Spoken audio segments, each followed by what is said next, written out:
what I'm curious now is to understand a bit more how you've actually done this with your current company. So, as we mentioned in the introduction, you've just launched Grazia. You obviously, I've known you in a couple of different companies now, so it's a big, obviously, achievement to launch your own business.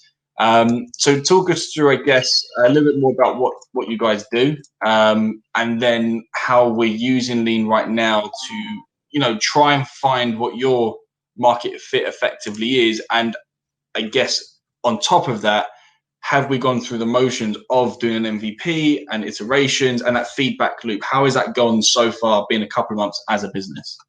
Yeah. So Grazie, as you were saying before, is a marketplace for services. As of right now, is a C2C marketplace. So we try to match customers and customers. So we are not targeting professionals or businesses. And the idea is, well, you just can outsource any kind of task. And on the other hand, you have, people that are, maybe trying to earn some extra money, that are after Corona unemployed and they struggle to find another job, students, and so on and so forth, that might be able to actually provide this kind of services that the other side of the marketplace is looking for. And what we try to do is to match them. The idea came, I think it's something that me and my co-founder had in our heads for a long time. It was never like concrete, but this moment where you tell yourself like, oh, I would pay someone to do this for me, right? Like I would love to pay someone to do this for me. And we found ourselves several times in this situation. And then last winter, I was lucky enough to spend like a few months in Brazil. And there they have this iFood and well, I forgot the name of the other company, but anyway, they are Rappi. They are kind of Lieferando Deliveroo, but they actually provide a lot of additional services that Deliveroo and Lieferando or Foodora do not provide.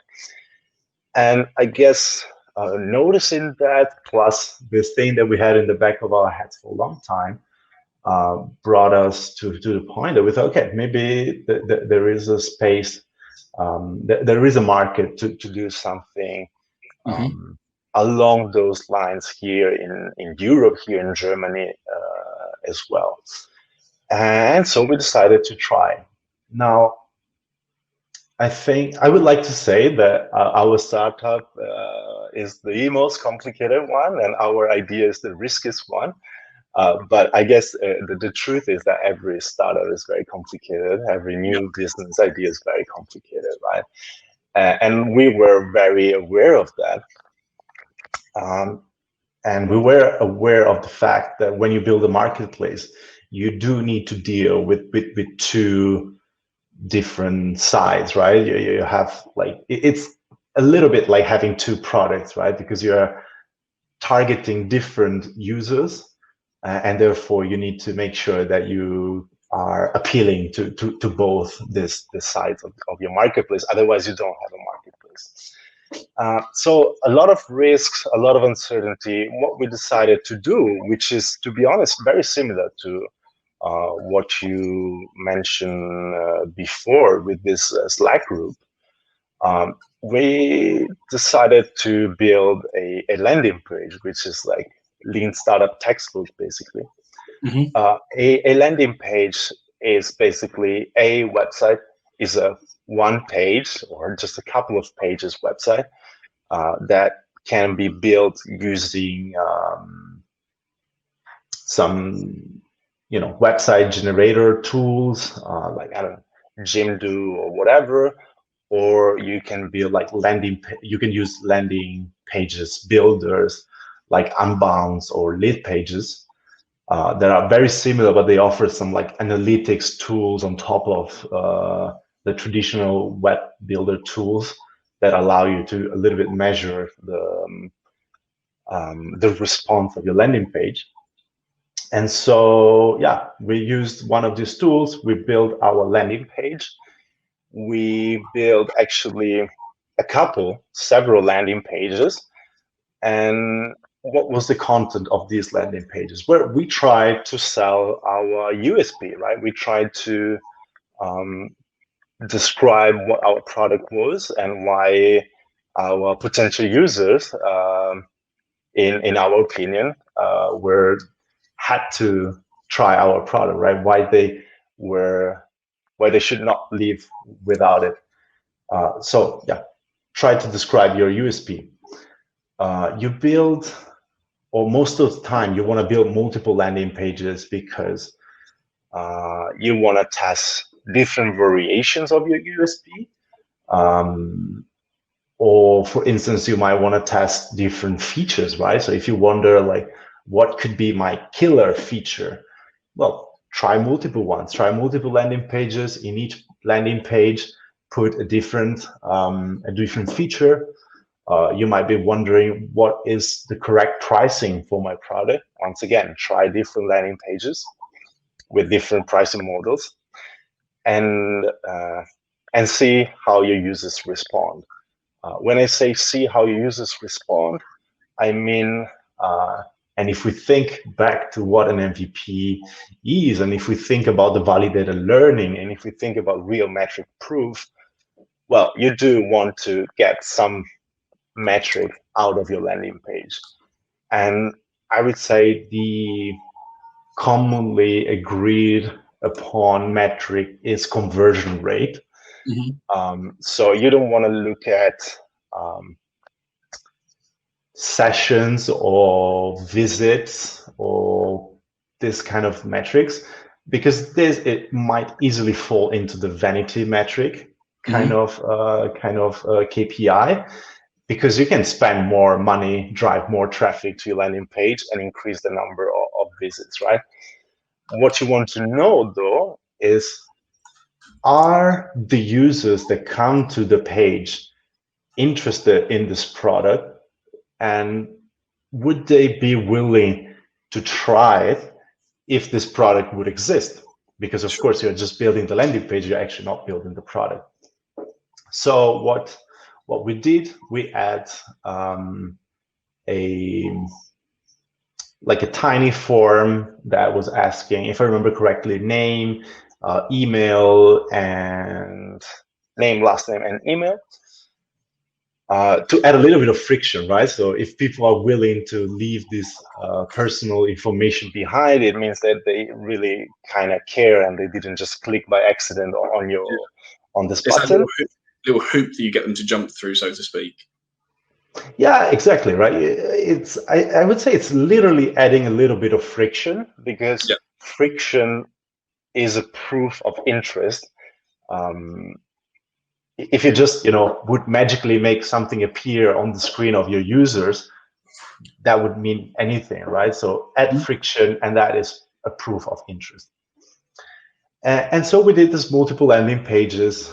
We tried different variations of our model, of our functionalities, of our features, and of our pricings as well. And out of this, we picked the one that had the best conversion rate, which conversion rate is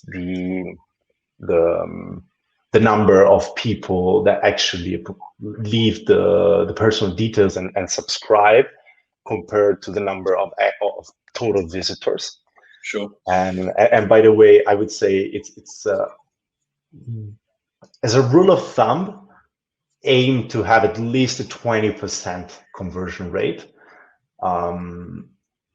I say as a rule of thumb because it highly depends on your business, on what you're trying to sell, who is your target group. It depends on a lot of things, but I think 20% is a good average. And on the internet, there are like ton of resources.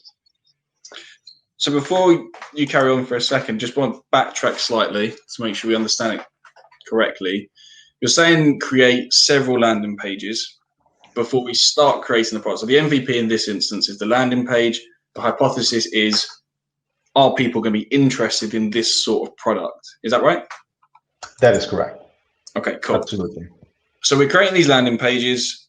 Are we creating different so web links? So they might see Grazia, they might see company number 2, they might see company number 3, or is it that a different person will see a randomly generated one of 3 landing pages, and then you start comparing that way? Because again, going into the MVP stages, so I'm sitting there setting up my business, feel really good about it. But now before I start actually doing anything, I've got to go create 3 or 4 different pages before I even start doing any work on the actual business. So how are we getting those landing pages in front of people? Right. So if we bring back the definition of lean startup, we see that the lean startup aims to shorten product development cycles and to rapidly discover if a proposed business model is viable. So in order to discover if a business model is viable, you, if possible, you don't want to build the whole product, the whole company. You actually don't want to build anything if possible. So yeah, the landing page comes before you start doing anything. In our specific example, the landing page came before we even incorporated a company, before I guess we even chose a name for the company, right? It came before anything, because we just didn't want to invest any time, mental resources, anything into it before we had some kind of validation. Then to your other point about multiple landing pages, so well, actually taking it from another angle, how do you get people to or users to your landing page? So you should not expect people to come through, I don't know, SEO, so like organic traffic, because well, that's just not going to happen in such a short amount of time. So usually you have to use paid traffic, which means advertisement. And we chose Facebook ads because they're very, very simple to set up. Actually, anyone can do that. There is like a very, very simple, well, relatively simple interface, web interface that allow you to set up different campaigns, different ads. You can try different audiences, and you can be very, very precise in defining your audiences, which I think is really, really important, because one of the biggest uncertainties, question marks you have when you start a new business is, who are my users? Who are my potential users? Or who is my ideal users? And you most certainly are going to have some hypotheses, some ideas. But one of the best ways to validate that is, well, create multiple ads with or maybe use the same ads, but target different audiences and bring all these audiences to your landing pages, or to your landing page specifically, and then see from which audience you are getting the best conversion rate. And then you can see, well, this audience is probably the audience I want to focus on for this specific product. But you might also see, for this other variation of my product, this other audience is performing much better, right? So you might learn a lot of different things, and how to really interpret those different things is ultimately up to you, right? There's also a choice that every entrepreneur has to make at some point. Like, I purchase this model or this other model. What you want, though, ultimately, is to have a validation that there is a viability in there.